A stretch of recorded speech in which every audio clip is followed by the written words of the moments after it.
Moving on, an Anambra native doctor, Chidozie Wangu, popularly known as Aku Okoko, is facing 6 charges from the state government, including alleged involvement in money rituals and suspected ties to drug dealers.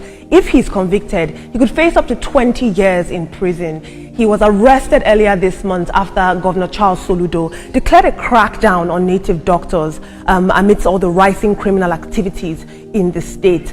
Now, lots of people are sharing the sentiment online and asking the question, are we criminalizing sacred religious practices of traditional religion? I beg to differ. I really do think that it's one thing to practice traditional religion and a completely other story to use traditional religion as a means to commit crime.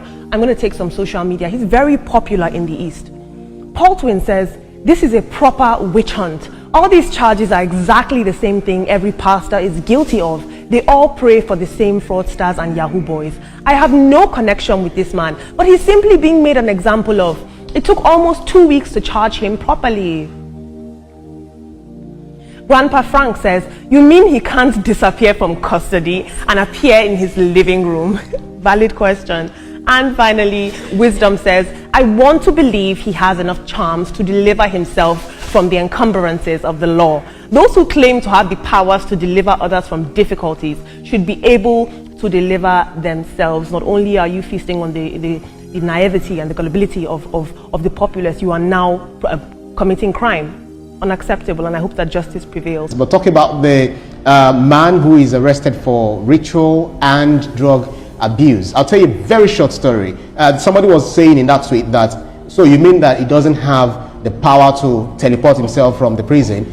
All the wishes, when Russia-Ukraine war started, all the wishes in Ukraine, they came together to curse Russian president, but we see that the Russian president is still standing today. So you do not fight government, you can't fight government and win, no matter what power, esoteric power that you wield, you can't defeat the government. That's the bottom line. Veronica.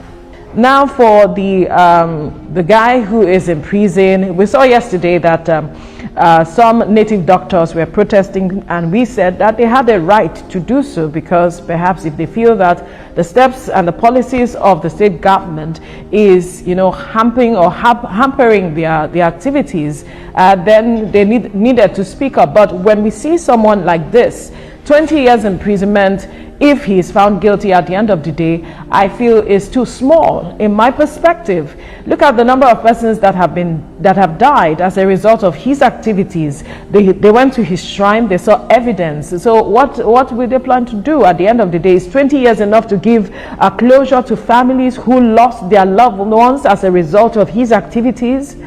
That's the big question. So he needs to face the full wrath of the law if he is found guilty. And right now, I don't think he is not guilty. Now, this is me speaking. Let me quickly add one more thought. for the man, contributing to ritualism, we should be very careful, because one of the tweets saying that, is it a fight against traditional religion?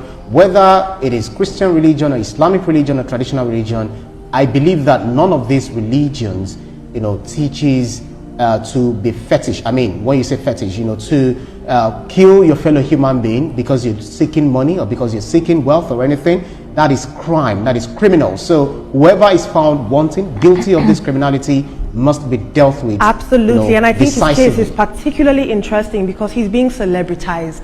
He has amassed a status and a following in the East, and young people need to see that this is not okay and we are not celebrating. But back to the guy who is in prison, a native doctor, we have seen the rise in ritualism, and we need to ensure that we teach this notion that ritualism is not the way to go, because a lot of young persons have seemingly adopted that as against working smart and hard to achieving their dreams. So it's important that these lessons are taught. Look at the 2 young women that just passed away a few months ago, back to back, bodies found butchered. It's unacceptable, Veronica, I agree with you. Femicide is not acceptable. Anyway, we'll have to leave things here now. Thank you so much, Olamide, for bringing us those stories on what's